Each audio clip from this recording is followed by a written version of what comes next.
Mitchell, who is here, in Ward 8, excuse me, in Ward 7, resident. The Anacostia Coordinating Council is in its 41st year of being a nonprofit consortium of individuals and organizations that are concerned and involved with revitalization of Anacostia and its adjacent neighborhoods by engaging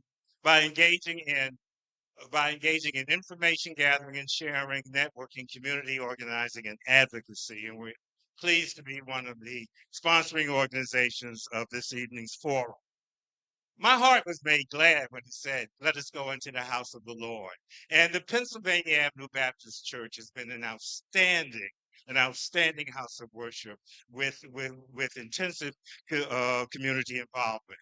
This is the house of the Lord, and it is ably managed by its pastor, the Reverend Dr. Kendrick E. Curry, who is in his 20th year of pastoring. Dr. Curry received his bachelor's degree from Prairie View A&M University and his master's and doctorate in chemical engineering from the University of Maryland. And he received his master's in divinity at the Theological Union uh, uh, School of Theology in Virginia. He is a prophetic voice in the public square.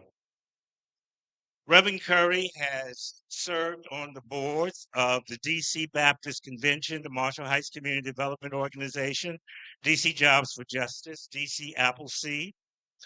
He served as the Ward 7 Democrats Economic Development Committee Chair. He's the founder of Elect Ed, and he's a former state chair of the AARP DC.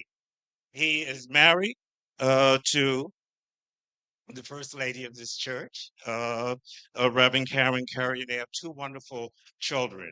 I would ask that you keep the first lady of this church in prayer, who recently had heart surgery and is at home recovering. So I give you the pastor of this wonderful church, Reverend Dr. Kendrick Curry.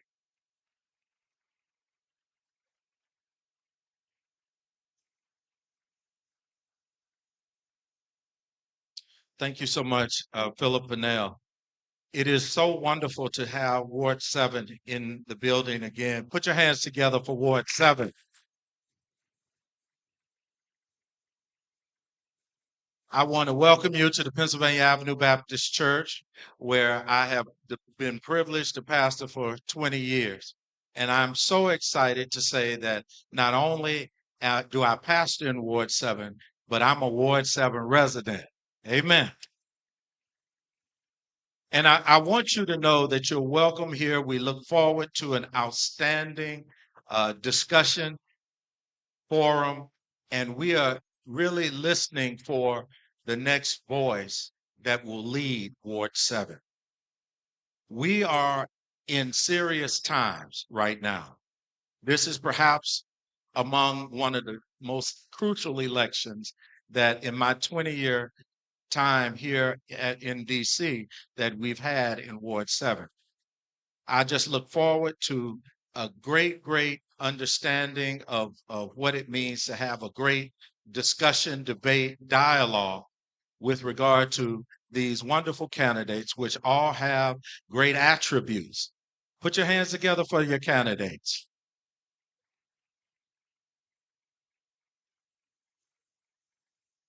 And so now, without further ado, I do want to just say that before I introduce the one who will be our moderator today, I want you to make sure that you know where the restrooms are. Has everyone found the necessary rooms yet? All right. Restrooms out through the door, out toward the back. There are also restrooms that are immediately down the stairs if you need to use them.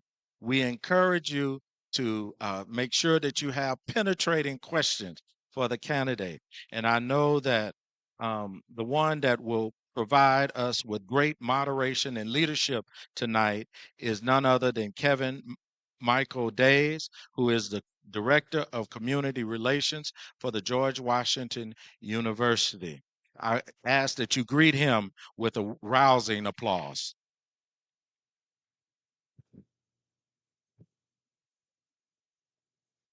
Good evening. Thank you, Reverend Curry, and good evening, everyone. My name is Kevin Michael Days. I'm the Director of the Community Relations for the George Washington University, and I am not here to moderate. I am simply here to welcome you to the 2024 DC Ward 7 Council Member Candidates Forum. This is such an important event for your community, and I want to thank all our esteemed guests, candidates, district residents, and the viewers at home. The George Washington University takes great pride in our long-standing partnership with Ward 7. The esteemed council member, former DC mayor, and proud GW alum, Vincent Gray, and the high-impact projects and activities that these partnerships have created.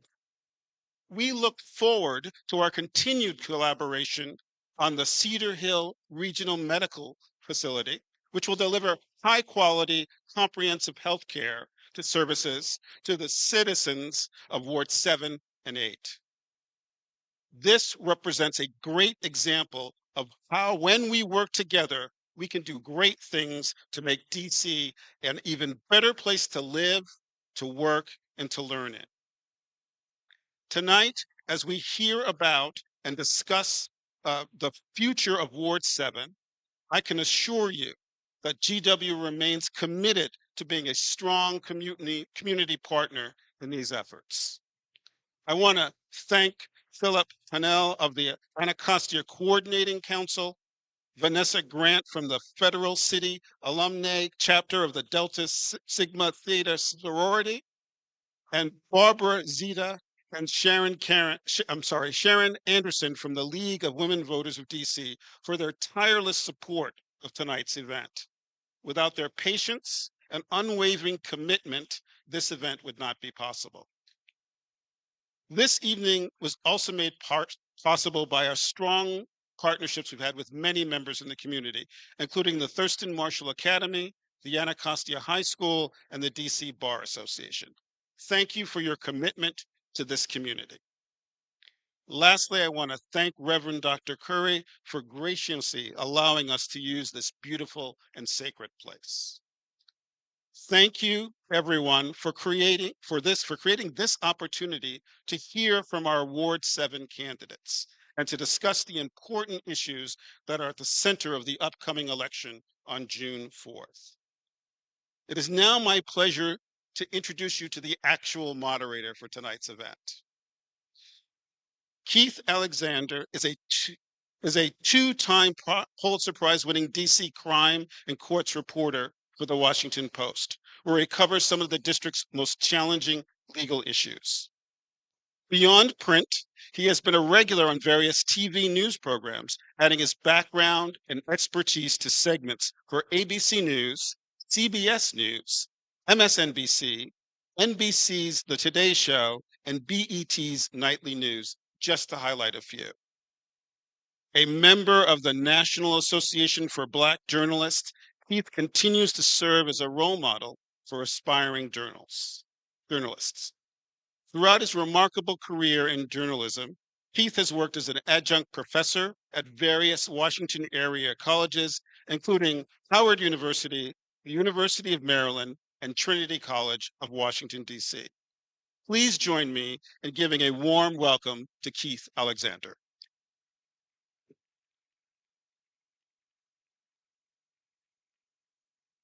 Good job. Good luck. All right, thank you. Thank you, Mr. Days. Good evening, everyone. Well, I'm a proud church kid, and because I'm a proud church kid, I got to start off with this. First, giving honor to the head of my life, the Lord and Savior, to the Pastor Curry, to the members and friends of this church. Good evening to residents of Ward 7. Are you in the house?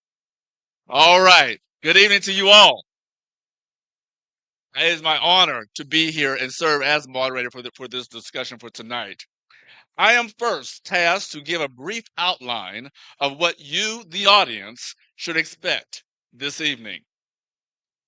First, the order in which the candidates will answer questions was randomly chosen, and you will see the candidates come up here, and each one will be from 1 to 10.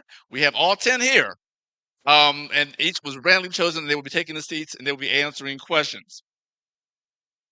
The first portion of tonight's questions will be determined prior to events based on ward-specific and district-wide issues. Questions were taken from the audience, both in person and online. Each candidate will have 60 seconds per question to answer. Time limits on responses will be strictly observed. I will have the privilege of enforcing the time limits. I like this part. And we have a young lady right here. Can you stand up so everybody can see her? Candace, see her? Thank you very much. She will be holding up a red sign. When you run out of time, you hold up the red sign so they can get a vision of that. When you see that red sign, you got 5 to 10 seconds to wrap it up. If you don't wrap it up in 5 to 10 seconds, Keith Alexander will start talking over you. Okay? All right. And finally, this is not a debate. We're in a church house. So turn to your neighbor and say, this is not a debate. Turn to your other neighbor. Say, what? This is not a debate. Candidates, turn to your neighbor and say, well, this is not a what? This is not a debate. That's right. Your job is to answer the questions. Your job is not to respond to what another candidate has said or did not say. Your sole task this evening, ladies and gentlemen, is to respond to the question. Okay. And I think that's it. Without further ado, I will now introduce the candidates.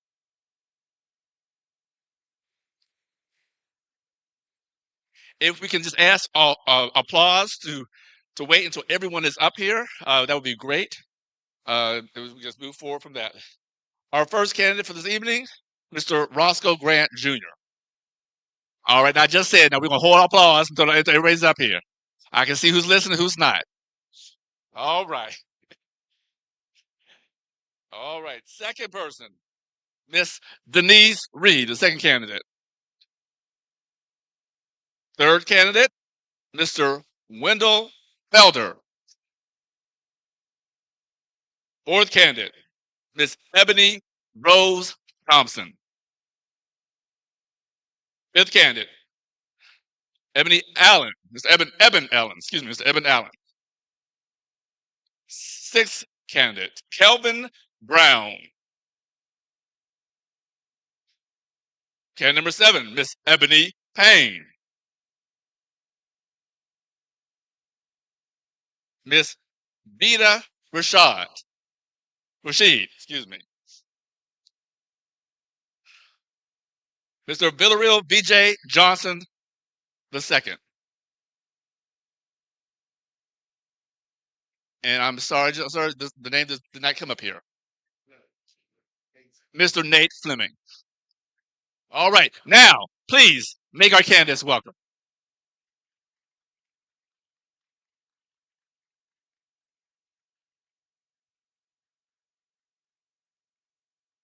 All right, everyone can have a seat.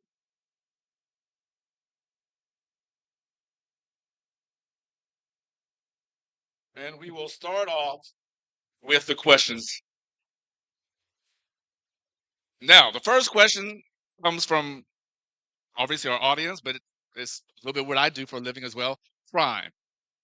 We can start off with talking about crime. Candace, if you could talk a little bit about... No introduction? There you go. We'll go with introduction. That's right. Thank you very much. We're going to start off with introduction. To my right, everybody introduce yourselves. You got 60 seconds. You can see I wanted to go right into the crime. I wanted to go right to the questions. I figured you already knew each other, but we're going to start off with introductions. Yes, Mr. Bryant. Good evening. Good evening.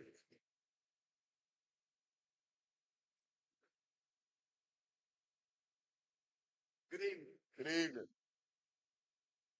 Mike. Good evening. Good evening. Good evening. My name is Roscoe Grant Jr. I'm a 53-year resident of the District of Columbia, 41 years residing right here in the Fort Davis community of Ward 7. I wanted to talk about a few things. Here recently, the mayor and the council gave $515 million to Ted Leonis. At the same time that our attorney general said that his lease would not be broken until 2047. So I asked myself the question, why did they do that? And as a result of the budget, $500 million the very next day They're talking about slashing $500 million that's going to affect everybody in this room. We talk about housing. You know, the HPAC program, they ran out of space. You know, every ward did not have an equal distribution. So we need to correct that problem. The trust fund, it went from $100 million to $60 million. That's the engine that drives local housing here for people that want to get a house.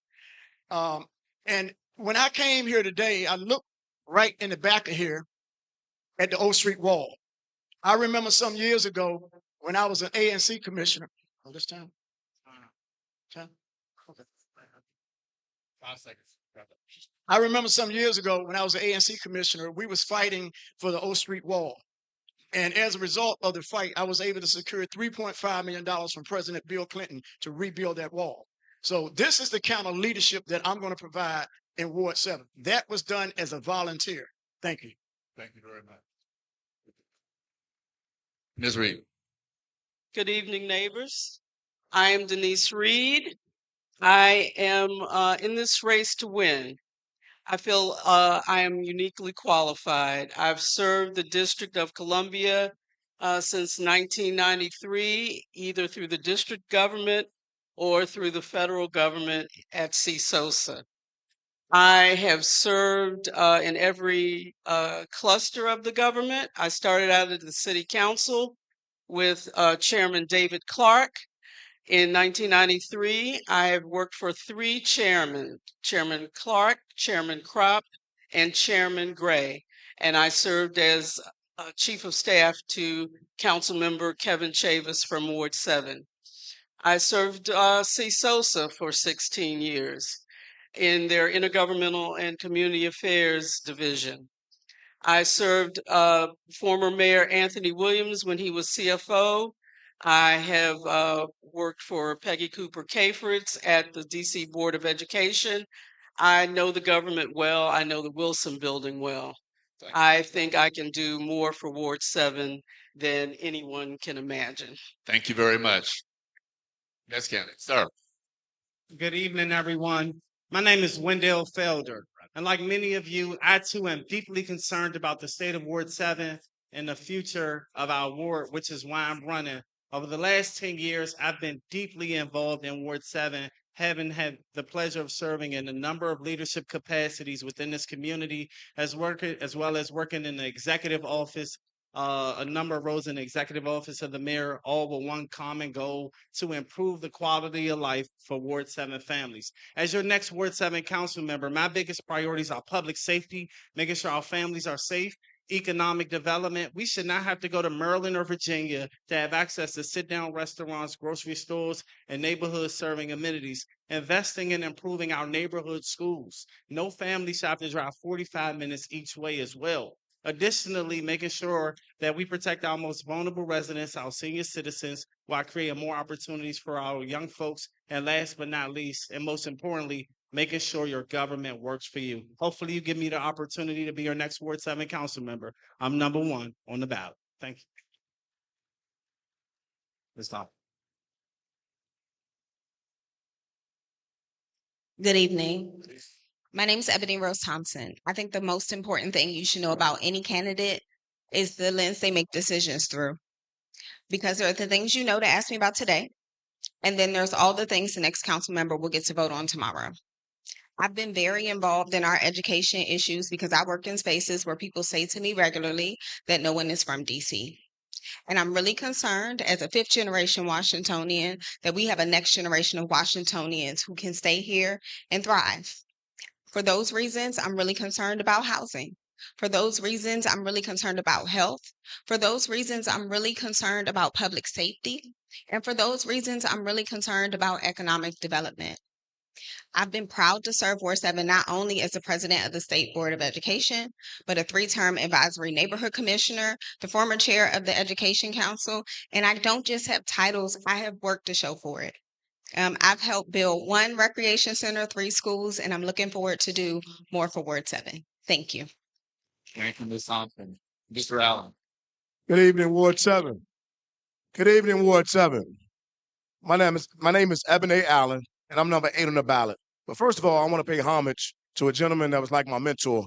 His name is Mr. Leander Moore. Leander Moore was once the president of the Woodlawn Cemetery. He lived to be 92 years old. And so that's what it's all about, becoming a Ward 7 councilman. It's laying a foundation and building on our forefathers and those trailblazers that took precedence and advocated for us to come up with legislation and policy. A little bit about me is that I'm a second generation Ward 7 native. My father grew up in Lincoln Heights. My brother grew up in Benton Terrace, and my mother grew up on a small street called Hannah Place in Southeast Washington, D.C. I'm also a proud father with 3 sons who are Afro-Latino. And so my goal and my vision is to make Ward 7 inclusive. We have a brand new increase of Latino population coming to Ward 7. For public safety, I came up with Public Safety Day for the Bennett Park community, where we talked about resolutions and coming up with issues that we can make a difference and change the trajectory of everybody in this particular ward wants safety, and all of us are dealing with trauma. Let's come up with some solutions so we can tackle that trauma. Thank you. Thank you very much, Mr. Brown. Good evening, everyone. Thank you to all the organizers for putting on today's forum. My name is Kelvin Brown. I am a candidate for the Ward 7 council member seat. My story is like maybe many of your stories. I grew up in a single parent household with 7 other brothers. We shared bathrooms, we shared rooms, and I understood and learned conflict management at a very young age. And what we didn't have in finances, we made up in love and community support. And with that, I was able to receive a presidential scholarship to attend Alabama State University and become the first person in my family to not only graduate college, but also obtain a master's of business administration degree, and later go into the military at the age of 17 years old and spend 10 years being deployed on 3 tours of duty serving our country. But then I got back, I realized that the real front lines were right here in our classrooms. And so I became a school teacher. I taught for 5 years algebra and geometry and poured into the young minds of many children across the country. And I look forward to continuing the conversation with you. Again, good evening. My name is Kelvin Brown. Thank you. Ms. Payne. Good evening, everyone. My name is Ebony Payne. That is Ebony with a Y. And I am the current ANC commissioner for Kingman Park, where I grew up. I'm a 3rd generation Washingtonian, and April is still Domestic Violence Awareness Month. And I am a domestic violence survivor. I survived 2 very abusive relationships between 15 and 17 when I was in high school. And I know from personal experience that we are not doing enough to protect our children from dangerous people and bad influences. And it is clear that we are still not protecting them, and they're having a very hard time bouncing back from the pandemic with their mental health. I was able to completely rebuild and transform my life through vocational education. I ran a massage therapy practice in DC for 10 years before becoming an herbalist and making herbal loose leaf teas, which is what I do now. I do not come from a political background. I come from a health and wellness background. And I'm very much looking forward to solving Ward 7's food desert and improving the health outcomes of our residents. Thank you. Thank you, Ms. Payne. Ms. Rashid. Good evening, Ward 7. My name is Vita Rashid, and if 2020, if you would have asked me would I be running for an elected office, I would stand before you and say no. But I got a call when my kid was going to KIP on Benning Road that a shooting had taken place there. And I jumped immediately into action because I know when I'm sending my child to school, I want them to be safe. I worked my way through law school right here at DC Superior Court in the Criminal Division while going to Catholic University. And one of the things that I always hear the judges say is we don't make the laws, we just interpret the laws. And what I can tell you is I'm the only candidate up here today that has served in every branch of DC government. And whatever informational knowledge I learned, I have brought right back to my community, whether it's serving as the chair of the Ward 7 Young Democrats, serving as a mayoral appointee, or serving our first elected Attorney General, Carl Racine, in the office of the Attorney General. I have been committed to Ward 7. I bought my first home here. I'm raising my family here, and I'm going to work for Ward 7. And I hope that I can count on your vote on June the 4th. Thank you. Mr. Johnson. Good evening. A couple forums ago, I said I wouldn't go behind Nate. Now I'm like, maybe I shouldn't have gone behind Vita Rashid. She's a lot of energy. What I will not do today is bore you with professional and education accolades and a bunch of titles. What you will walk away with today is understanding why you will vote for me in comparison to the rest of them. One, our motto, our mission is to make Ward 7 one by building bridges and connecting people to what they need. I have the longest track record of serving Ward 7 and making government work for you. What I also want you to understand is that you can depend on me because I am capable, I am competent, I am committed to you, the Ward 7 residents. And what you can expect from me as a council member is that I will be engaging, responsive, and accountable, just like I am on this campaign. Thank you. And Mr. Fleming, thank you. Good evening. Good evening, Ward 7. My name is Nate Fleming, and I'm running for Ward 7 Council because I believe I have the lived educational and professional experience to deliver results for you. What do I mean by that? Lived experience, I grew up here, single mother household. I live here now with my wife and infant twins. But by education, I was able to go to Morehouse College, full scholarship to law school at Berkeley, full scholarship to Harvard to study government, and I received my doctorate this year from the University of Pennsylvania. But I believe that when you get opportunities like that, you have an obligation to come back to your community and create opportunities for other people. And that's what I've been doing. I was elected to be DC's shadow representative to Congress in my 20s, and I got results.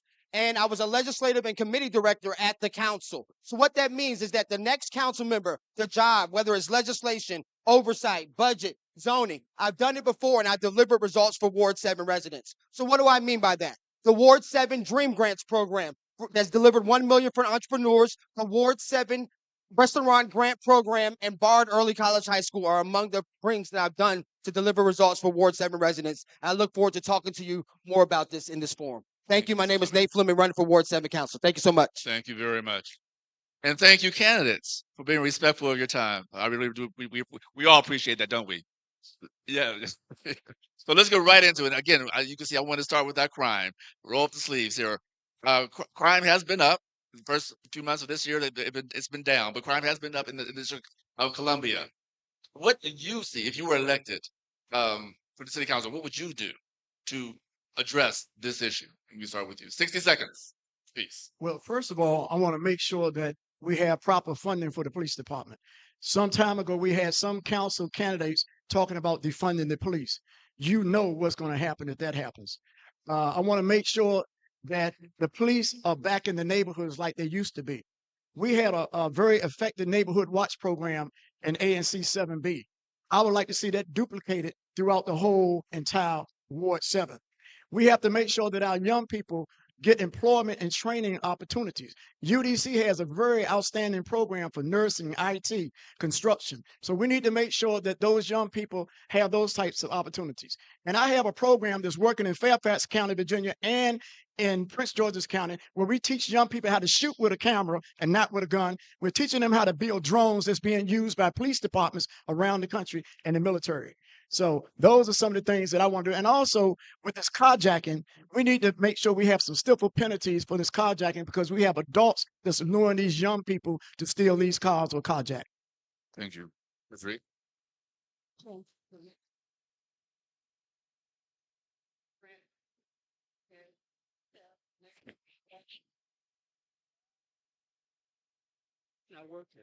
Thank you. We had Neighborhood Watch. I was an ANC with him, ANC 7B01, back in the late 90s. That needs to be reinstated. We need more community policing. We need more collaboration between MPD and other agencies such as DBH and the Department of Health. Many of the crimes that are being committed are happening because, frankly, there are a lot of behavioral health problems and families need support. MPD definitely needs a larger budget so they can hire more police, so we can have increased community policing. And the carjackings, everyone knows, is way out of control. And unfortunately, yes, a lot of kids are doing it because, they feel they will get less time than the adults that might be doing it. Everybody needs to serve the same penalties. All right. Everybody needs to get the same results. Thank you very much.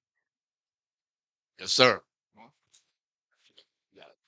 As the next Ward 7 council member, the first thing I would do is really push to expand the cadet program by bringing in other universities such as Howard, American, GW, and say once we educate these cadets, they got to give the city 5 years of service. That way we have a constant workforce. Additionally, I would include language within the cadet application that will allow cadets to go through the first-time homebuyers program while they're going through their training. Being the first-time homebuyer myself, I went through the HPAP program, and I know as your income goes up, you outsource or you're no longer eligible for the first-time homebuyers program that the city offer.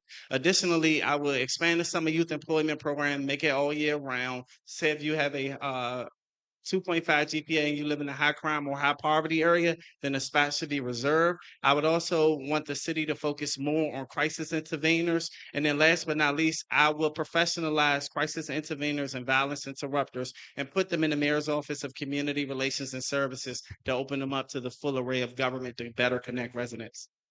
Thank you very much. It's really important to me not only that residents feel safe, but they actually are safe. I testified when Acknell was before the council because one of my aunt's houses was broken into. She was home, she was sleeping, she's a retired teacher. The reason crime is starting to go down is because arrests are up and prosecution is up. And that was not true. And so that's important to apprehend violent offenders quickly. We should be working with MPD to make sure we see police in our communities. But we also should make sure we have long-term approaches. We should be investing in our kids. As a state board president, I both have the kids who tell me I'll carjack somebody today because I'll be out tomorrow. And I have the kids who have said to me, I'm scared to go to school because of everything else that's out there. And those are our people too.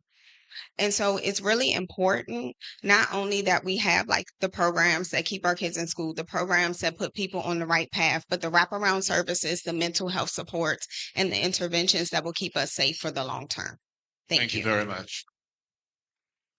Everyone, repeat this after me. Say breaking cycles. Say it like you mean it, breaking cycles. I'm a testimony of cycles being broken. My dad died at the young age of 35 years young. And then my brother was murdered at 26 years old.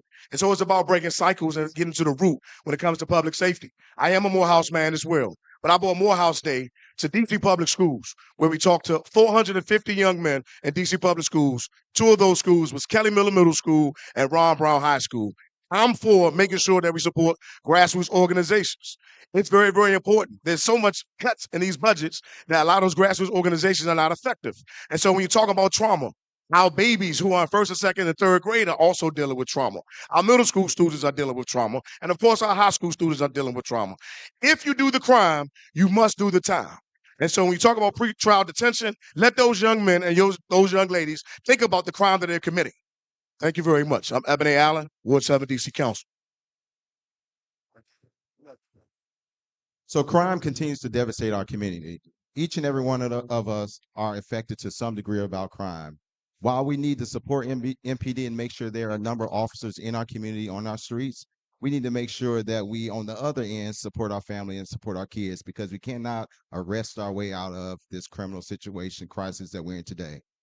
One of the things I would do a few things I would do as council member. One, I will reestablish PSAs, making sure that there's a dedicated captain, lieutenant, and sergeant available for every community so that they can respond in an appropriate manner to solve your problem in your time of need. 2, I would make sure that there is funding that's available for our recreation centers and to amplify and cascade programming to our neighbors and to our kids around out of school timing. 3, what I would do is make sure that all of our elected officials and city agencies come directly before the people to share what their solutions, their strategies, and plans are to make our community not only physically safe, but psychologically safe.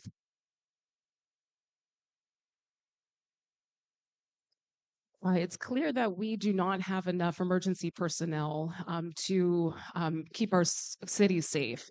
We are down about 400 police officers, and we are also down firefighters, and we're down in workers in the Office of Unified Communications, which handles all of our 911 and 311 and 988 requests. The 988 is the new suicide hotline. We need to fill these positions, and we also need to make it possible so that this kind of decline in personnel never happens again. I think we definitely need to get our police force back up to about 4,000 officers, which is what it was about 10 years ago. And now our population has grown, and we don't have enough people to keep us safe. We also need to get our kids back into school. We have an awful chronic truancy rate, and one of the most important underlying problems to solve is getting kids back into school. That was actually the very first thing that I did that helped me get my life back on track. And so I think we will solve a lot of problems over the long term just by getting our kids back into school. Thank you. Thank you very much. So what I would tell you is from my lived experience as a courtroom clerk in D.C. Superior Court in the Criminal Division for over 10 years, hearing cases all the way from traffic to felony murder to rape. I will tell you of my experience of my kids losing their 15-year-old brother being gunned down over 25 times. And I will tell you from my experience of serving our Attorney General right here in the District of Columbia, we need to invest in things that we know that work. And what we know that works is police holding violent criminals accountable swiftly. We also know that police can't do it alone. And as an advisory neighborhood commissioner, I supported the Cure the Streets program right here in Ward 7, where we have 4 operating in Clay Terrace, Benning Terrace, Lincoln Heights, and Benning Park. We have seen a 45% decrease in assault with deadly weapons and homicides right here in Ward 7. But also our children need help. We need to make sure that they're around responsible adults and responsible peers. How do I know? Because I have a school-age child. And our parents need help. I had a child at a young age, and if it wasn't for people investing in me and my community, I would not be here standing before you today as a successful attorney. And that's how we solve crime. And that's what my leadership will bring. Thank you very much. Are you able to repeat the question or no? I can definitely repeat the question. What can be Thank done to reduce crime in the nation's capital? As the council member, right? As a council person, yes, Okay, sir. yeah, I thought so. As the Ward 7 council member, I specifically will use the power and authority and influence of the seat, one, to make sure that we go back in person with PSAs. When I first started on the 2900 block of Nelson Place, the PSAs were the place to be to understand how community can fight in partnership with MPD. What we must do is build relationships and trust back with Metropolitan Police Department. As a graduate of the Metropolitan Police Department Community Engagement Academy, a 12-week program where you get to be inside the agency and understand what MPD does and what they have to do to make us feel safer and to decrease crime, we as a community have to participate in that process. As your council member, you can bet that I will make it safer for you and ensure that we together will fight crimes by stabilizing families and guess what? Being tough on crime.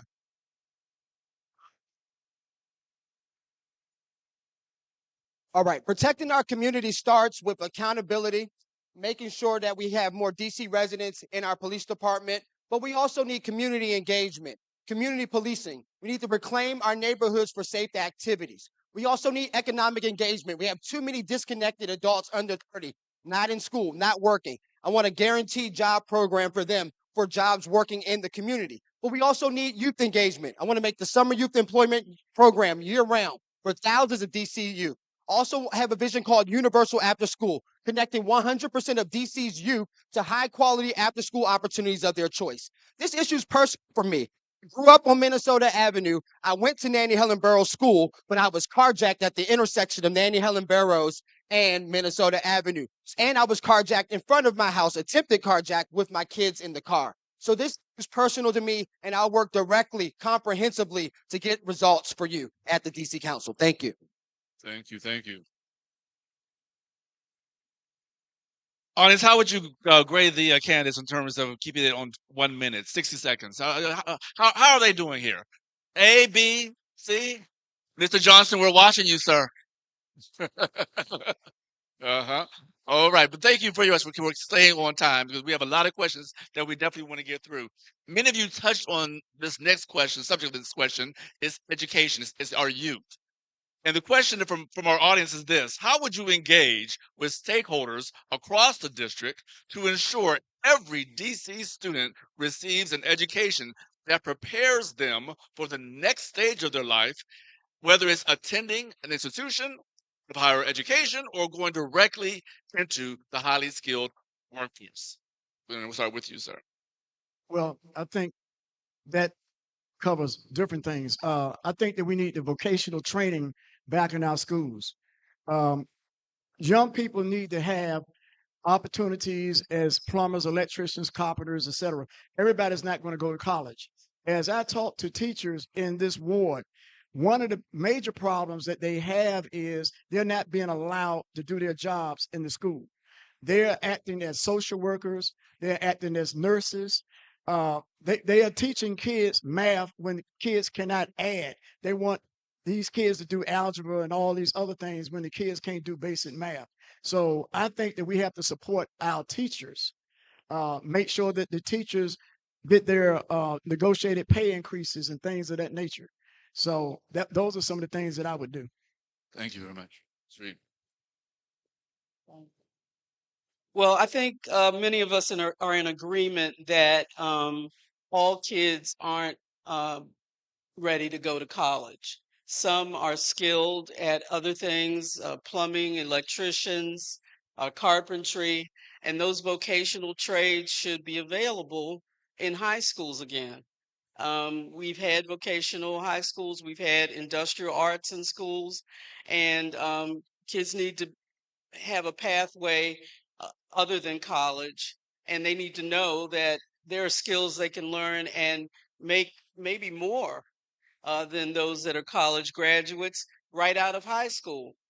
So they need to be led on that path. Additionally, we need to support families around the city and engage them. Teachers and parents need to have a closer uh, connection. Yes, ma'am. You still have about 5 seconds after you see the red thing, after Yeah. the red, but you're done. Okay. All right. Could you repeat the question?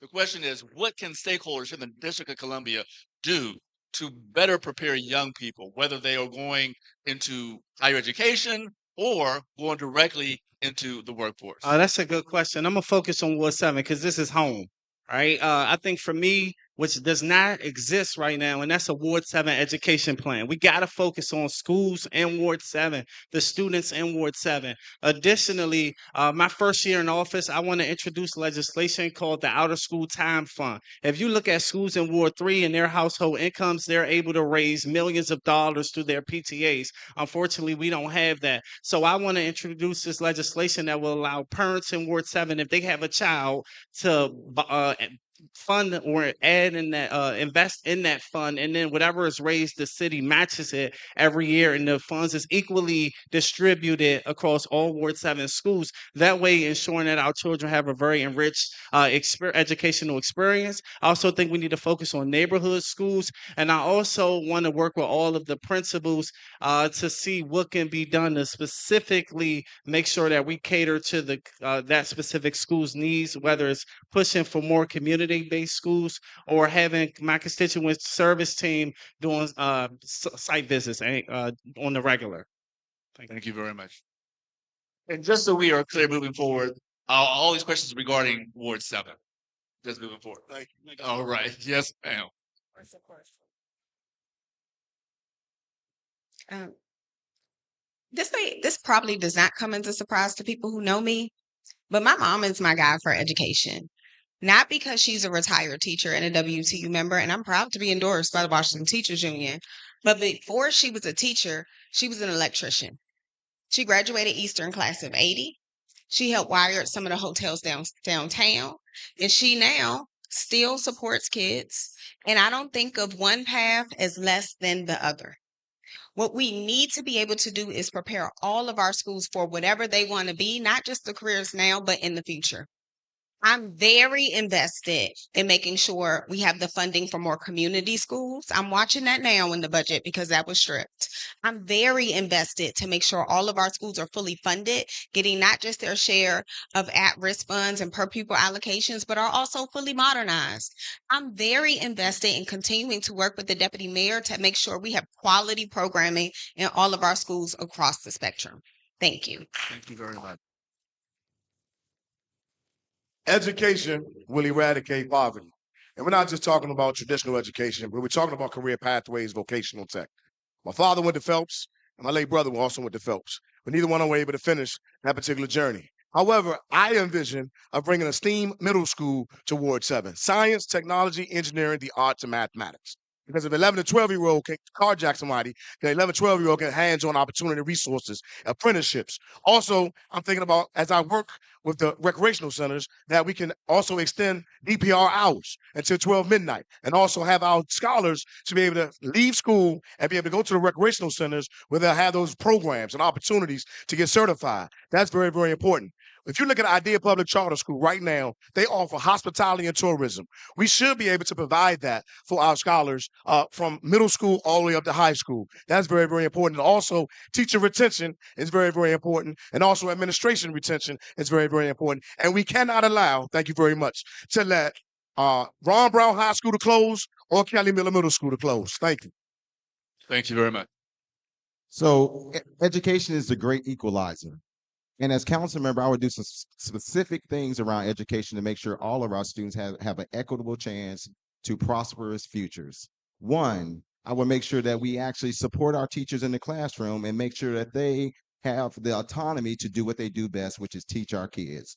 Two, I want to make sure that the schools have the necessary resources. And as council member, I would implement or introduce the Supplement Not Supplant Act of 2025 that clarifies funding for principals so that they won't dip into the wrong pot to spend money to support our kids, general funds versus at risk. The third thing that I'll do is implement and reimagine what education means, both inside the classroom and outside the classroom, because we know not every kid is going to college, but every kid wants a smart future. Thank you.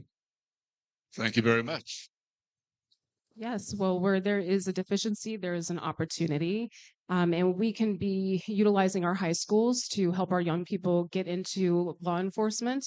We not only have a MPD cadet program that needs to be expanded, but there's also a fire cadet program so that we can start filling the vacancies that we have in the fire department as well.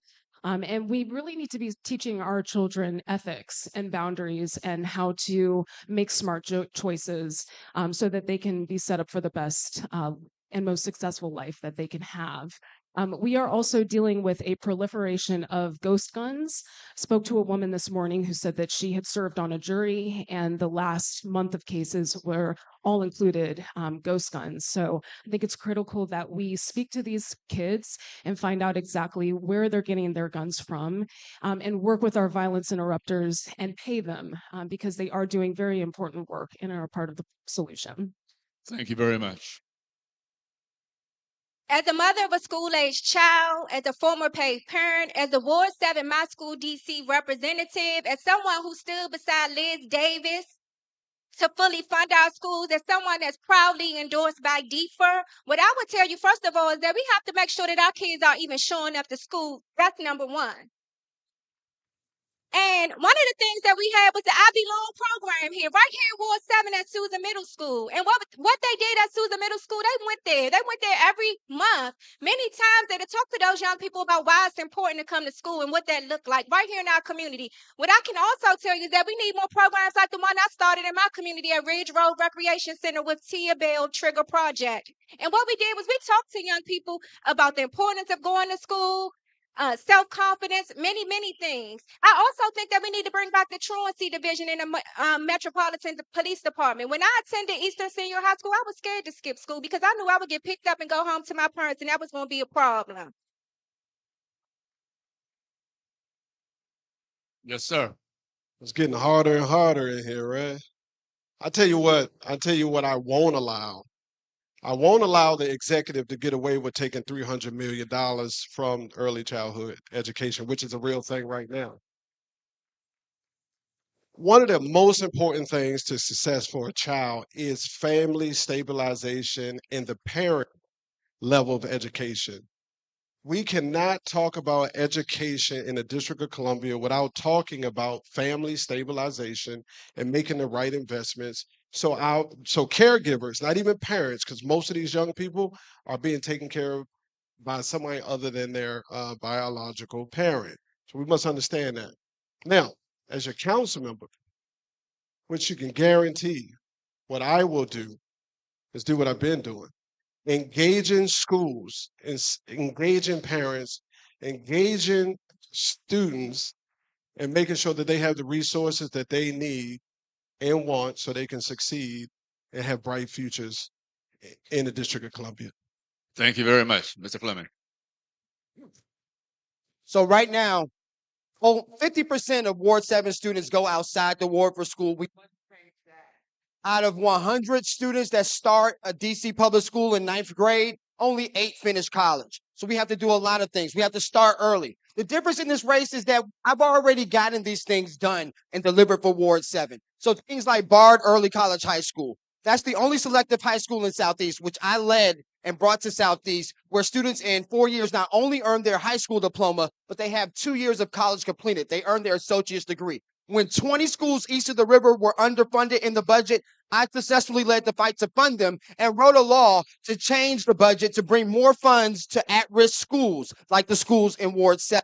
So what must we do moving forward? We must do things like create more innovative programs in our schools, more arts, more language programs, more magnet programs, more tech programs. But in addition to that, it doesn't stop after high school. Right now, 30% of Ward 7 residents have finished college, but also 30% of Ward 7 residents have started but not completed. One of the first things I'll do is create a program at UDC for people who have started college to finish their degrees. That's what I'll do. Thank you. Thank you very much. What's that? Say your names again. Okay, we'll do that. There we go. To address the significant health disparities in the district, if you were elected to DC Council, what would you do to improve the quality of health care for residents east of the Anacostia River? And Ms. Reed, we're going to start with you. We're going to start with you. Okay. I believe many of our residents don't know what they don't know. And there's so many resources available. There are so many resources available. It's still off? It's a red light on. Go ahead. Residents don't know, many residents don't know what they're Hello. Thank you. Many residents aren't aware of what resources are available to them. Also, there's a lot of stigma attached to health care by many in our community. And I think we need to engage the professionals in our community who are our neighbors, who may gain more trust from our neighbors that have misgivings about receiving health care. Also, we have many community partners available to our residents east of the river. And I would like to see an occasion where we can occasionally have these community partners and healthcare agencies come into the community so folks don't have to travel all around town, and they can find out what's available to them, and they can be healthy women. There are a lot of mammogram services, healthy child services. All of these need to come together with our health professionals in the community and help our residents. Thank you. It's not working for you either. Yes, yes, sir. Thank you. My name is Wendell Felder, and I'm the only person in this race that can say I formerly worked at Sibley Hospital focusing on healthcare disparities in Ward 7 and 8, and now working at Howard University as the director of regional affairs, and them being in the process of redeveloping a hospital. I know firsthand what that looks like, and that's what we need here in Ward 7. As the next Ward 7 council member, what I would do to strengthen our healthcare disparities and eradicate our healthcare inequities, I would treat every commission like a small city. I would do a needs assessment, a analysis, look at their infrastructure, their roads, their schools, their healthcare facilities. And from that, I will bring in the right healthcare partners specifically to see how we can address those issues. Working as the former MOCR, Ward 7 liaison, all 28 communities across Ward 7, I've gone into them. I connected families with resources. And as the next Ward 7 council member, I intend to do the same thing. Thank you, Mr. Felder. Ms. Ebony Rose Thompson. I told you in my opening, health is really important to me. I think the next council member needs to build on the work of our current council member and former mayor, Vincent Gray, not to make sure we only have one hospital east of the river, but we have a full healthcare network. That is vitally important to me as someone whose sister is currently a breast cancer survivor and goes to many doctor's appointments, none of them east of the river. Okay. When I was a kid, I'm struggling right now because it's so hot in here. But when I was a kid, I actually had seizures because I would have really bad fevers. And DC General was 10 minutes away from us because we could go straight up East Capitol. Right. That's not our reality today. I think it's really important, and we can do the following things to improve our access to healthcare. One, we can actually build out our school-based health clinics, which are already in our community, to fully serve our community. Two, as we think about development in Ward 7 on sites like Fletcher Johnson, which are welcoming urgent care, that we look for more opportunities to put facilities like that in our community. And three, we need to make sure we're expanding access to healthcare coverage east of the river. Thank you. Thank you for that, Ebony. A lot of people not even talking about the Fletcher Johnson project or Fletcher Johnson at the park. There's a freestanding urgent care that's coming next year. So Fletcher Johnson building will be demolished, which is my old alma mater, my old junior high school, and that is going to be gone, right? So we're talking about healthcare. We're talking about mothers. My wife had 3 sons outside of Ward 7. That is unacceptable. We have to make sure that we have maternal health facilities and units to be able to serve our mothers, our single mothers who need the resources. That's going to make the difference. Also, we need to have George Washington University Hospital and Georgetown Hospital coming to our schools to talk about health disparities, talk about healthcare, and also talking about going into the profession of the healthcare profession and careers. That will make a world of a difference. And so when we talk about teen pregnancy, we also want to be able to support our young ladies that's going through teen pregnancy. Again, my name is Ebony Allen. I'm number 8 on the ballot. Thank you. Thank you, Mr. Allen. Mr. Brown. Kelvin Brown. So health is wealth. And so as a council member, I would do very specific things. One, I would work to establish and fund a community-based healthcare network across Ward 7 that has urgent care facilities that can seat your every need in your community. Two, we understand that we have to look beyond health in its traditional sense and look at a holistic approach around healthcare.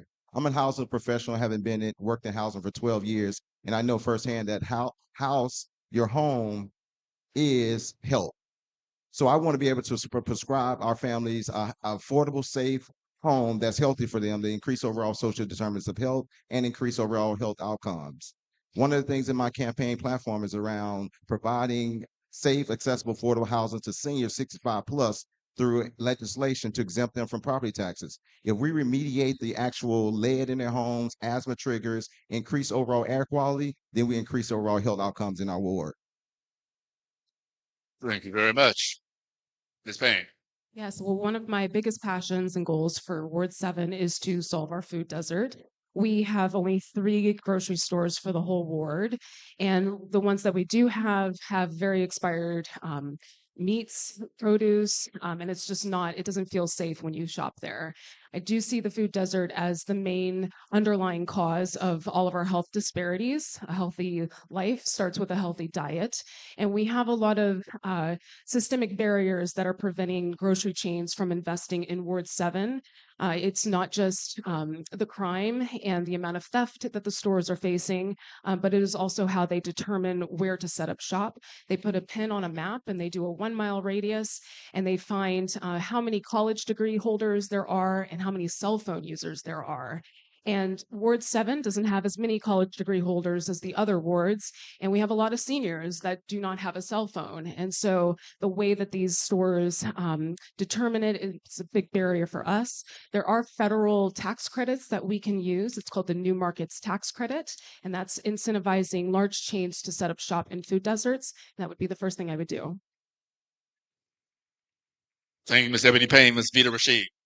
So one thing I can say about our current council member, he was very passionate about healthcare right here in Ward 7. I remember last year when I was running and I talked to someone I see sitting right here in this room, and they said, I'm supporting Council Member Gray because he's going to bring us a world-class comprehensive health system right here in Ward 7. So what would I do as your next council member? I would build upon that. As somebody that has given birth to children right here in Washington, D.C., I'm speaking to you from a first-hand experience.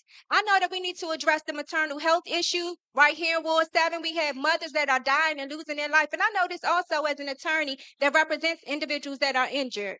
The other thing that I would do is make sure we just opened Cedar Hill Urgent Care Center right here east of the river, making sure that we have more access to health care here, making sure that our women have more access to doulas. We have some great places on Sheriff Road and also off of Bennett Road, but we can use more. And we deserve quality health care, not just anything in Ward 7. Thank you, Ms. Rashid. Mr. Johnson. I'm gonna try to stay on time this time. Okay, all right, I'm here for you. This is a very tough subject for me because where I'm standing right now in 2019, December 21st is where my grandmother's coffin stood. All right. And I have grown tired of listening to people say that they care about health care because when the chairman of the city council snatched the health care committee from Vincent Gray, not one candidate behind me stood up to do anything about it. All right. My grandmother lost her life because she could not find health care. She could not get a physician to travel to zip code 20020 to have her annual physical because 3 months she went without her level T medicine, which is thyroid medicine. She slipped into a coma, and as a result, she went to the Washington Hospital Center and 10 days died later. Where you live, your zip code should not determine your life outcome. And as the council member, I guarantee you that you could depend on me picking up where Vincent Gray left off to get to Ward 7 Hospital, not just one east of the river. Thank you, Mr. Johnson. Ms. Fleming. I think VJ said it right. Where your zip code is shouldn't determine your health outcomes. But for far too long, our health disparities have been way inequitable here in Ward 7. So my lived experience really influences my perspective. So like I said, I have 1-year-old twins, a boy and a girl. So one thing I want to do is expand access to maternal health care, particularly in our ward, particularly services for newborns and their mothers. Nurse visiting programs have proven to be effective, and I want to expand those, particularly here at Ward 7. When you hear 10 candidates, what have they not said? Well, they haven't talked about environmental justice. We have lead near the Pepco plant. We have asbestos. We have far too many health disparities as it relates to environmental justice, and we must solve that in Ward 7. And finally, as someone that understands the fact that in development projects in this ward, every major development project, as your council member, I'll make sure that there's a health aspect to that project. So whether that's a new dental office, a new urgent care center, or a new senior facility, we'll make sure that those resources are there to develop a network of healthcare to make sure that Ward 7 residents' zip code do not determine their health outcomes. Thank you. Thank you very much. Transportation. Oh, my apologies. Yes, sir. Save the best for last. Yes, sir. Right. Okay. So, healthcare. I think we have to start in our schools. We have a lot of young people that's in our schools that are not healthy. We have to start in our senior facilities. We have a lot of people in our senior facilities and in our homes that are not healthy because a lot of people cannot afford the various medicines that they're required to get. I was just talking to somebody today, and they got a medicine that cost them over $500 something. And so guess what's going to happen? They don't have the money, so they're not going to get it. So what's going to happen to them? Their body is going to deteriorate based on that. And so one of the things I want to do, I want to work with the Attorney General out there, Brian Schwab, to do something about these high medical costs that we're getting that's robbing people. You know, that they cannot, they're making decisions of whether they're going to eat or get their medicine. And that's a bad choice to have. We need to get those mobile homes that they have in the district, those mobile vans that go around the district. We need to meet people where they're at. We got a lot of people that's homeless that's out on the street. We need to meet people where they're at. Thank you, Mr. Rosso Grant Jr. Transportation in Ward 7. What can be done? What would you do if elected to ensure that individuals, Ward 7 and even Ward 8, have access to transportation? Mr. Felder, we're going to start with you, sir.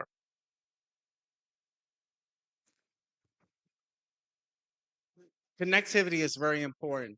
As your next Ward 7 council member, this is what I would do. I will regularly meet with the director of DDOT as well as the deputy mayor's office for infrastructure and focus on Ward 7 communities, as well as bring in WMATA to really show how we're not getting the same level of city services as other parts of the district, and to make sure that we have the adequate funding necessary as the next Ward 7 council member, really pushing our budget priorities from an infrastructure perspective.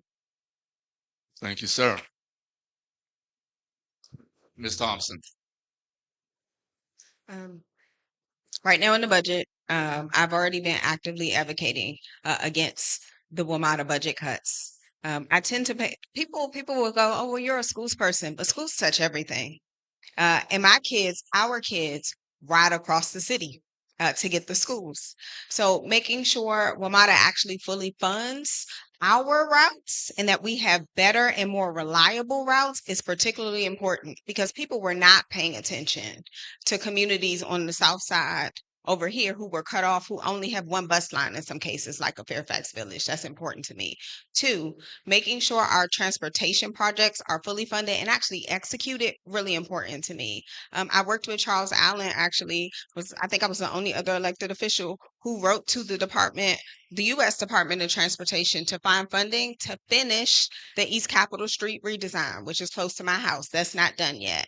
Making sure Pennsylvania and Minnesota Avenue, that's done. That's important to me because we have to be able to move around our communities as Ward 7 residents. Thank you, Ms. Thompson. Mr. Evan Allen. Evan. EBBON.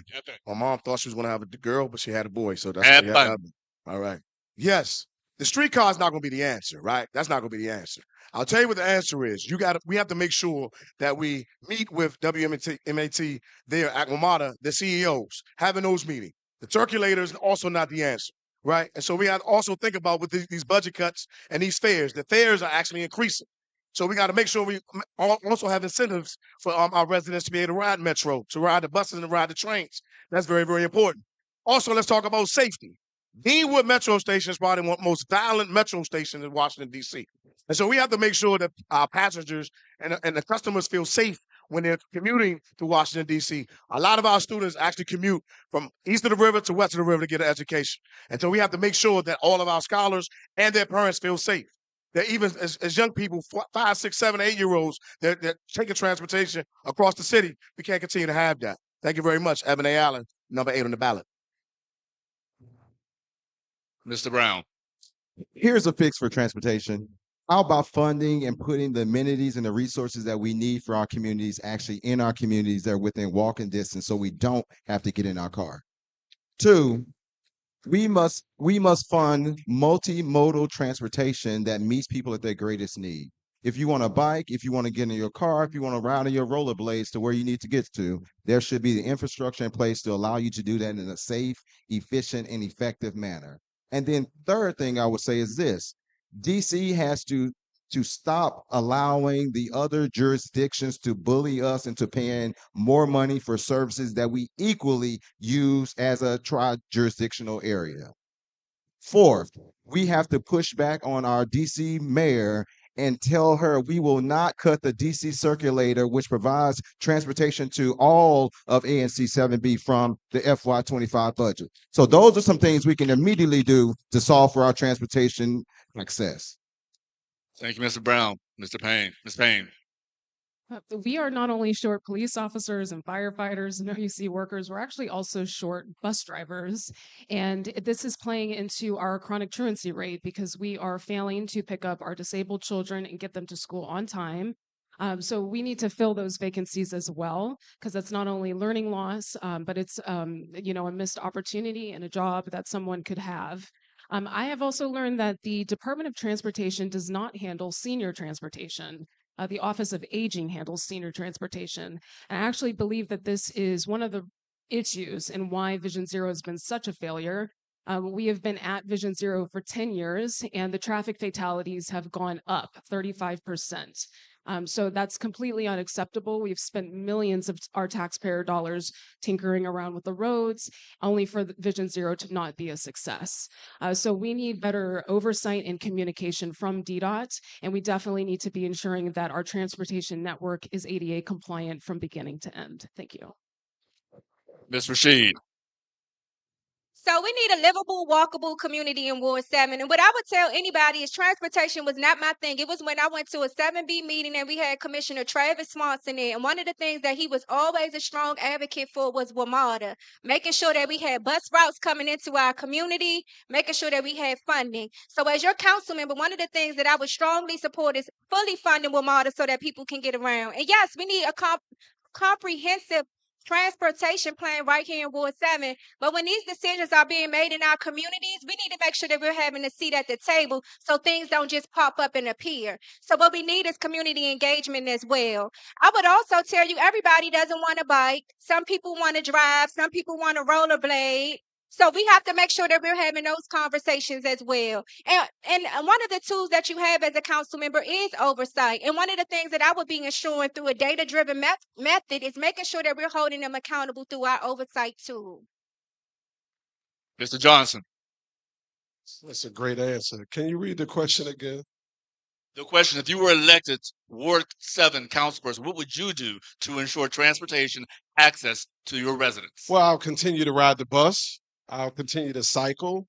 I'll continue to walk my neighborhood so I can understand and make an informed decision about how transportation actually works in the District of Columbia. And as you can see from some of these answers, we got a lot of car drivers behind me. Now, listen.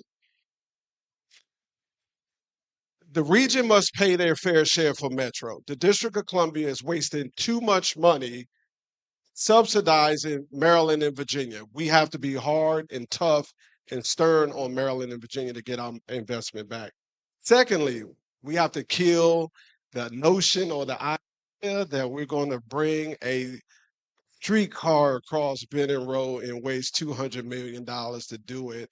That money in this time of shared sacrifice is preposterous. You can clap for that. Okay, all right. Thank you, sir. Ms. Women, yes. Well, I feel like when you go last, you got to summarize what everybody said. So, like VJ said, we got to make sure our regional partners pay their fair share.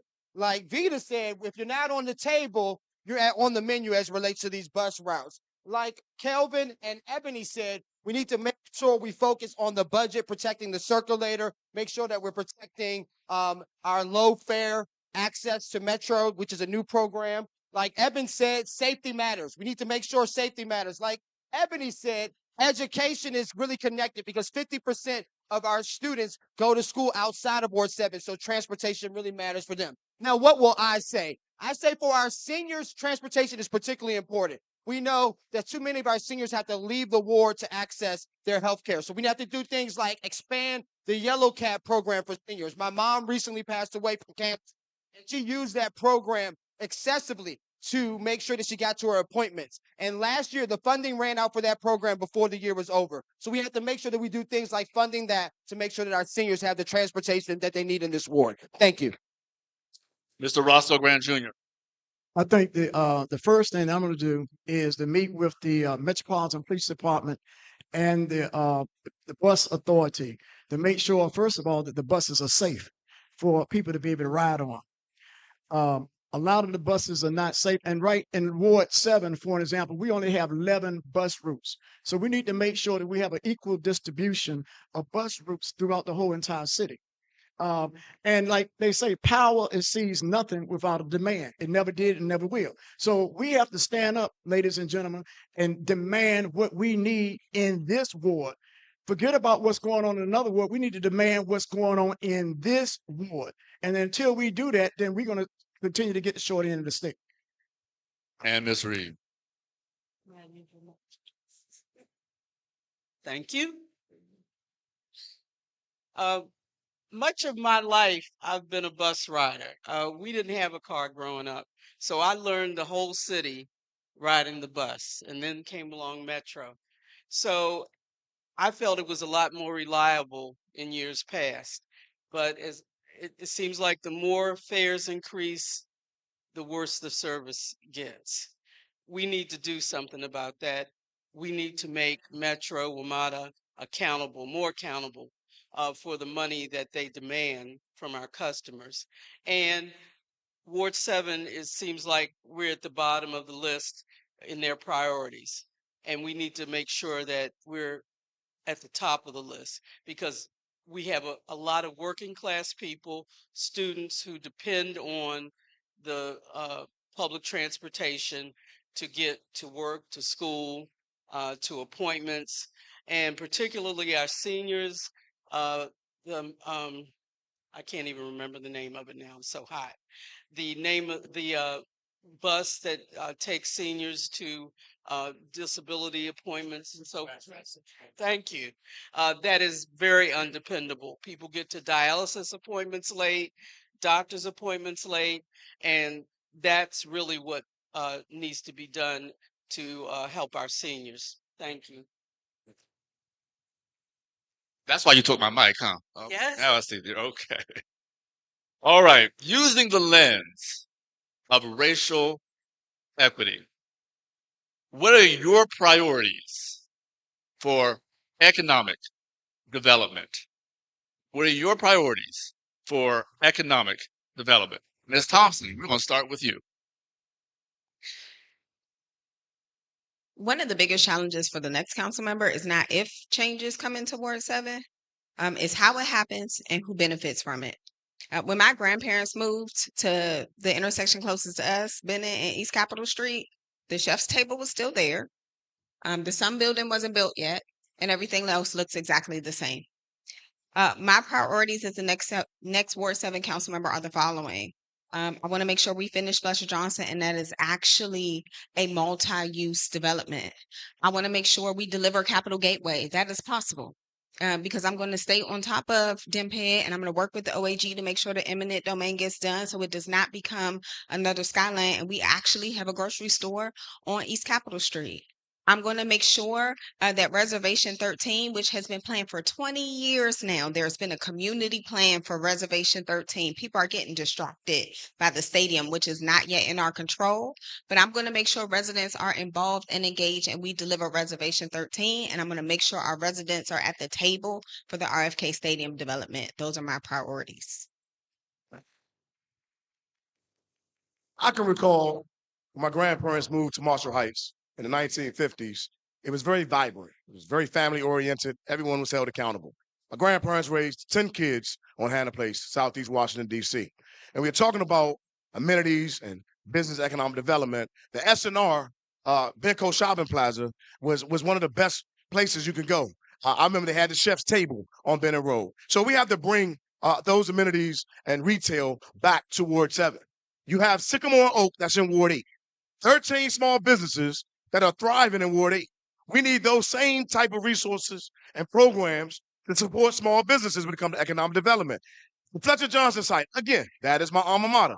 I just do not want an urgent care center. There has to be amenities that we make sure we hold the developers accountable, to sign on the dotted line that we're going to have a sit-down restaurant, that we're going to have a quality grocery store, and that we're going to have all of the things that the community said that they want. That's very, very important, very, very important to me. And also when you're talking about downtown Ward 7, that's Minnesota Avenue and Bennett Road. Please do not make sure we have Safeway next year. Let's make sure we have a quality grocery store on Minnesota Avenue and Bennett Road. Evan A. Allen, number 8 on the ballot. Thank you. Thank you, Mr. Evan A. Allen. Mr. Brown. One of the few things that I always do as council member, as was mentioned, is to have a laser focus on the top 5 to 6 major projects that are occurring that are on the books for Ward 7. 1. 2, I want to have a keen focus on the generation and the creation of wealth in our communities by empowering residents, youth, seniors, anyone that wants to open a small business to have a small business and thrive by providing them the resources, the training, the education. For three, the other thing I want to do as a small business owner right now, it seems very punitive to actually go out and start a small business. When you started, there's a $400 tax here to incorporate. There's another $400 for a biennial report fee. I want to make sure that we waive those through legislation to make sure that if you're a small business operating in the District of Columbia, for the first 5 years or until you're financially viable, you pay no business taxes. Thank you. I want to highlight one of my favorite programs in the district right now. It's the Dream Pitch program. I was one of the recipients and actually placed first representing Ward 7. The city gave me $20,000 to continue my mission of supporting small, local, and Black farmers in our Mid-Atlantic region. And so my primary economic plan is to improve our food access, expand farmers markets to all of our communities, and improve the grocery shopping experience in the ward. I think we could also use a small business incubator so that we're supporting our small business owners and actually providing them with a space where they can meet with their teams and expand their companies. I want to see more than just Highlands Cafe and Miss Toya's and Deanwood Deli. I want to see, a robust Ward 7 local economy that prioritizes our small business owners because they have much more of an investment in the long-term health of our communities. Thank you. Thank you, Ms. Payne. Ms. Rashid. Repeat the question. What can be done here in Ward 7 to ensure racial equity in terms of economic success?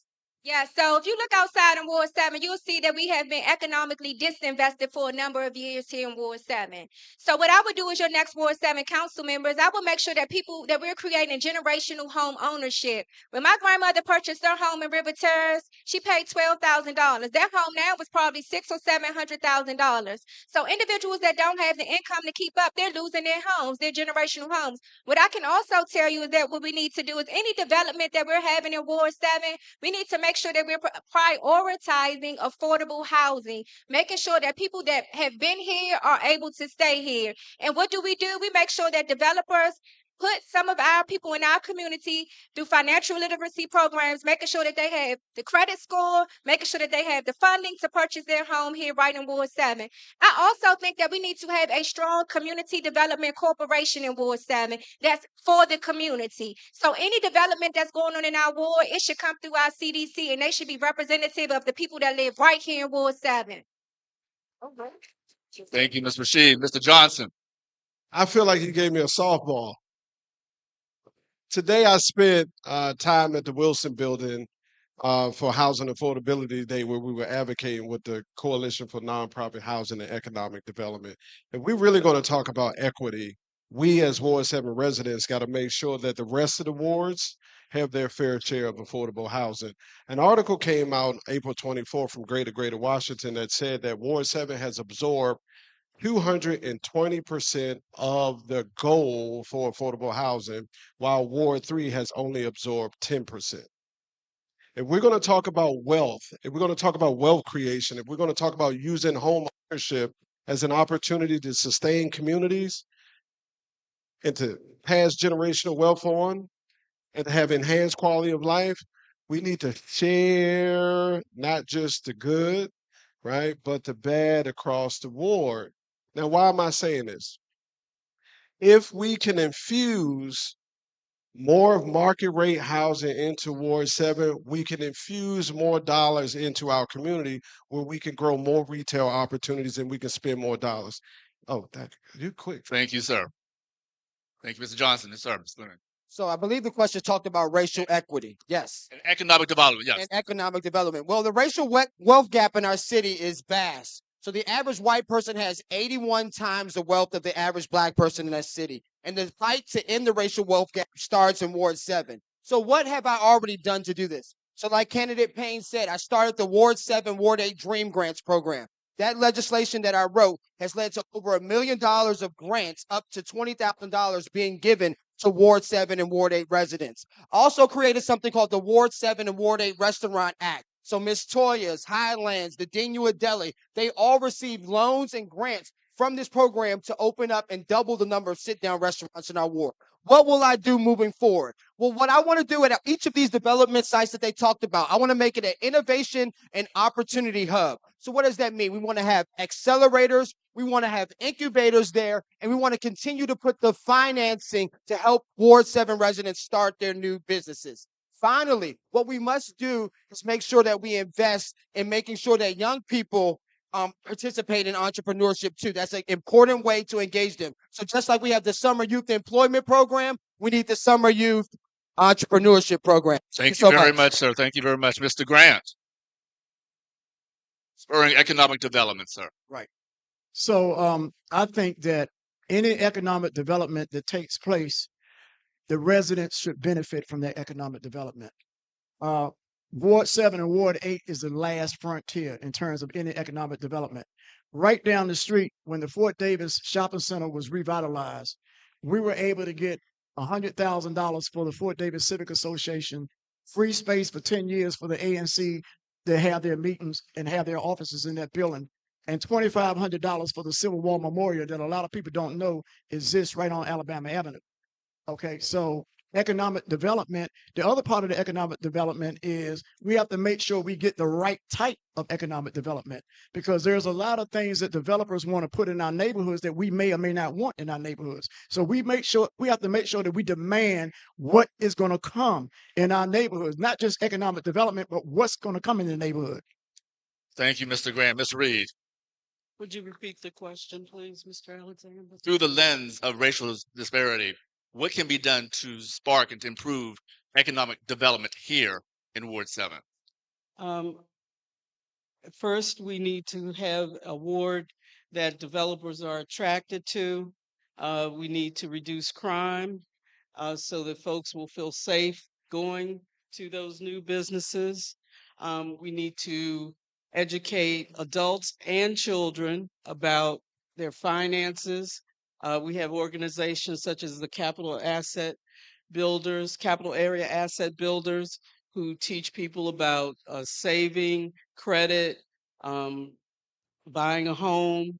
And we have to make people know that all of these things are possible for them. It may not have been possible for prior generations, but they need to be educated or educated further about what lies ahead for them. It's all possible. They can have as much wealth as the next person, as someone in Ward 4 or Ward 3, but they need to see a vision that they can do it themselves. And Mr. Felder, you have the final word on this subject, sir. Sure. I think the reality is we cannot honestly talk about addressing racial equity until we talk about creating economic prosperity. I'm the only candidate up here who has worked in the deputy mayor's office for planning and economic development. I've managed the Fletcher Johnson, new site, new communities. I've worked on Reservation 13, all large development projects in Ward 7 I've worked on. So as the next Ward 7 council member, this is what I would do to fill the gaps. What I would do is introduce legislation that says moving forward, 50% of all capital projects in Ward 7 must receive dedicated funding for at least 5 years within their life cycle of the project. A lot of our projects die. That's why projects like Skyline has been stalled. Additionally, every development project must have an equitable development plan associated with it to prevent displacement, but also bring our small and local business owners to the table. I want to work with DSLBD and make sure if you're a Ward 7 small and local business owner, you should have a piece of that pie. And I'm going to increase the threshold to 40%. And if you hire our youth in through the CBE process and the first source and the labor agreement, then as your next Ward 7 council member, I'm going to make sure you have a seat at the table. Thank you, Mr. Felder. And we are now at our last question of the evening. Ladies and gentlemen, how are your candidates doing? How are they doing? Let's go. Keeping track of the questions, keeping track of each other, keeping track of time. Quite impressive. I know that's why I'm not a candidate. Last question for the evening, ladies and gentlemen. With an expected budget deficit of $1.2 billion with a B dollars, if you were elected to the council, How would you address the budget shortfall? And we are going to start with Mr. Allen. $1.2 billion is a lot of money. Am I right? So we have to make sure we identify what's actually needed in Ward 7, right? We're talking about all these budget cuts. So how can we think about working with city council, other members of city council, and the mayor to make sure that there's money that's left over that we can provide in certain programs when you're talking about economic development, when we're talking about trying to increase public safety, and we also you're talking about increasing education. So we have to make sure that with these budget cuts, how do we make the funding make sense, right? Some of you guys are talking about the streetcar. Well, that's not a priority of mine. My priority is to make sure that we are tackling the information and the issues that's dealing with those three things: public safety, education, economic development. That's very, very important. Evan A. Allen, Ward 7 DC Council. Thank you. Mr. Brown. So in my career, I've spent the last 12 years working as a senior leader for Fannie Mae, specifically focused on housing policy construction and providing real affordable housing to families all across North America. And I was the first candidate in all the forums to put forth the proposal to exempt seniors 65 plus from property taxes as well in the District of Columbia to make homeownership more affordable and accessible. But to address the actual deficit that we're experiencing right now, do what we do in business. Programs that do not work and do not serve the best interests of our communities, cut them out. Period. It's very simple. Also, there is so much cronyism and nepotism in the administration and in our government. We can find $1 billion in excess just with a stroke of a pen. So as a council member, I would heavily use my oversight prerogative to make sure that there is no pork belly projects and waste in our budgets that are funding friends of friends and friends of administrations. Ms. Payne. I am very proud to be not only the ANC commissioner for Kingman Park, but also the ANC commissioner for the entire 190-acre RFK campus. And as many of you know, we just gave $515 million to a billionaire to make upgrades to Capital One Arena. Do you think that was necessary? It was important to save downtown.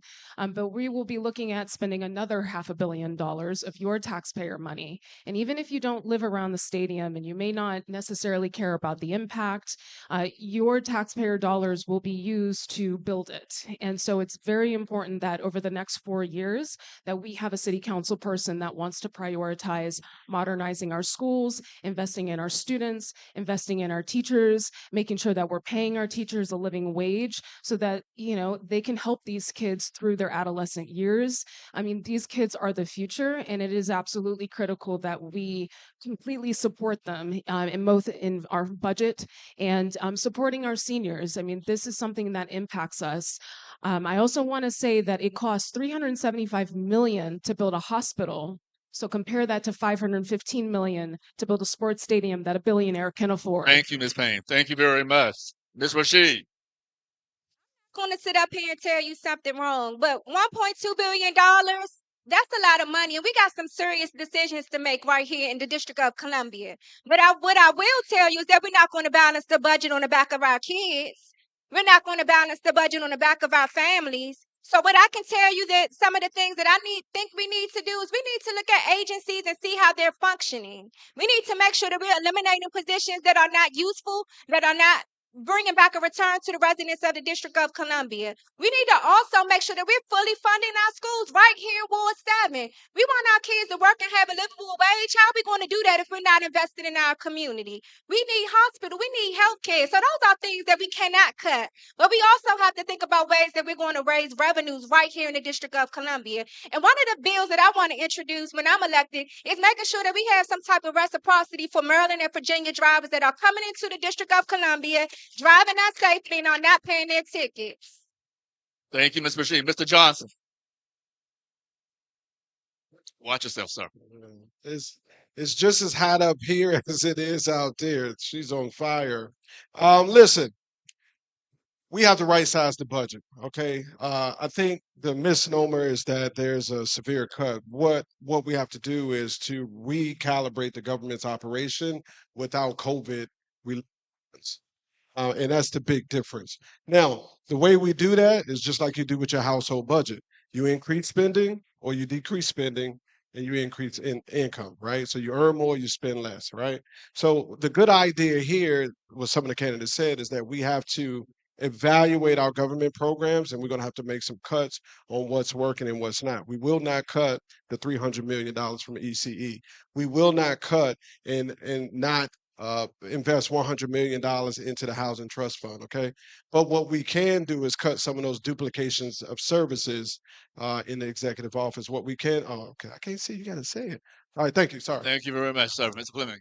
All right, that's the Now I'm the only candidate up there that's actually written a law, that's actually written a tax change, or has actually worked on the budget. When I was a committee director of the council, I had $600 million of oversight. So I won't give you platitudes. I'll give you specifics. So $1.2 billion is a lot. Our budget is $20 billion, and that's our operating budget, not our capital budget. That's the money that goes to the stadiums and things of that sort. So we just gave our businesses a cut on their payroll taxes. We need to take back that cut. That will raise about $300 million.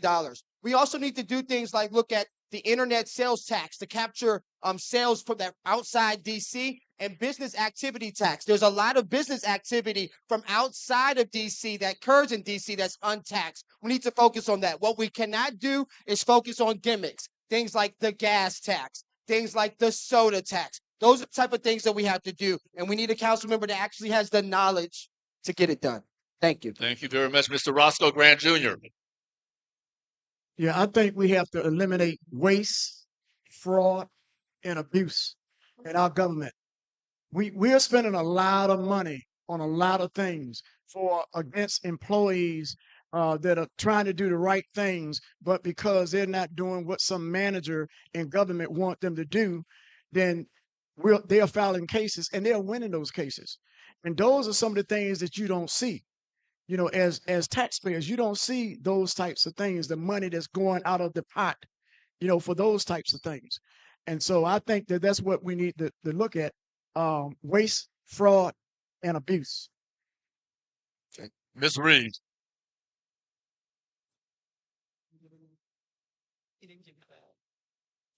Hello?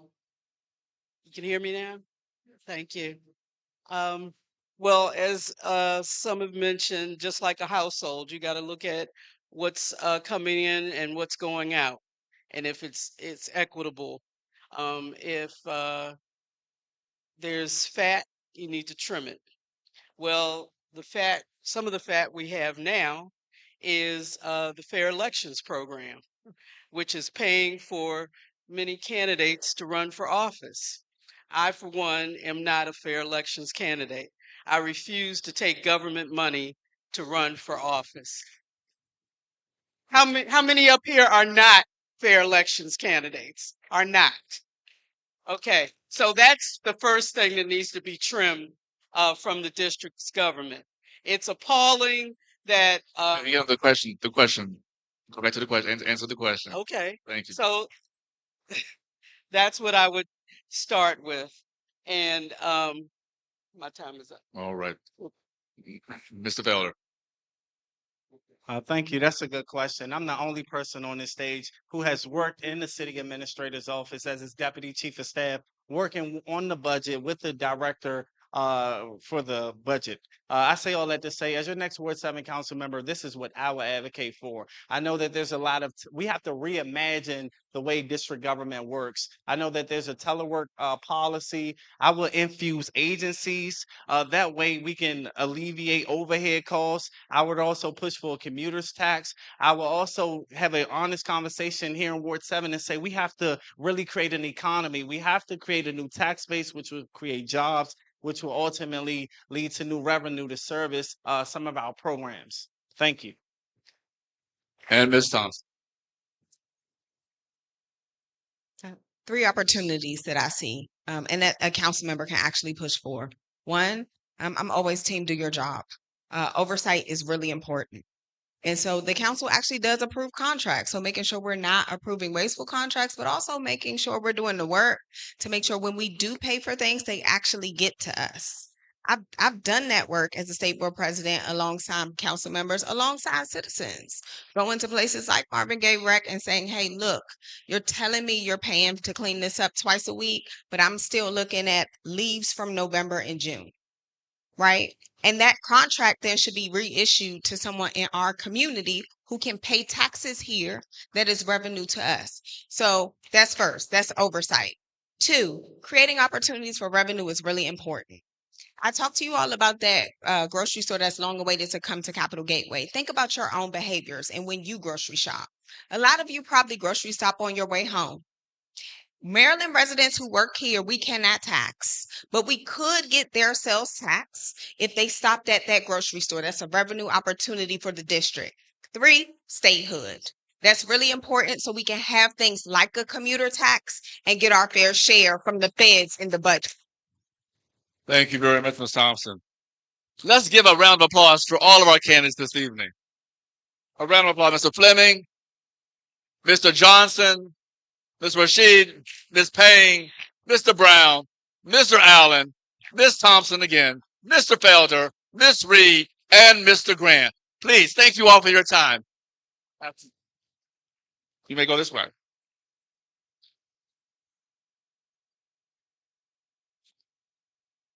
So, no closing statements.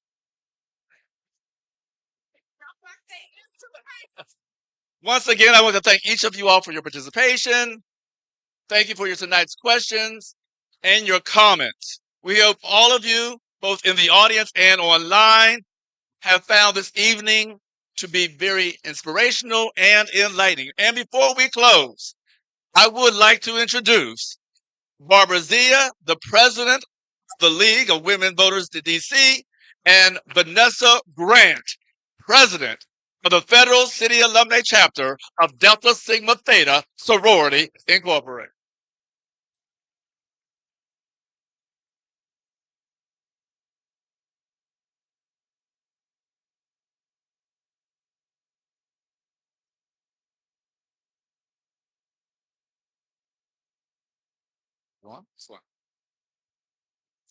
It's not there. Thank you. Good evening. I'd like to thank our exceptional moderator, Keith Alexander, and give him a warm round of applause and give yourselves a warm round of applause. The League of Women Voters is a nationwide, nonpartisan, grassroots nonprofit dedicated to protecting our democracy and empowering everyone to participate fully in our democracy.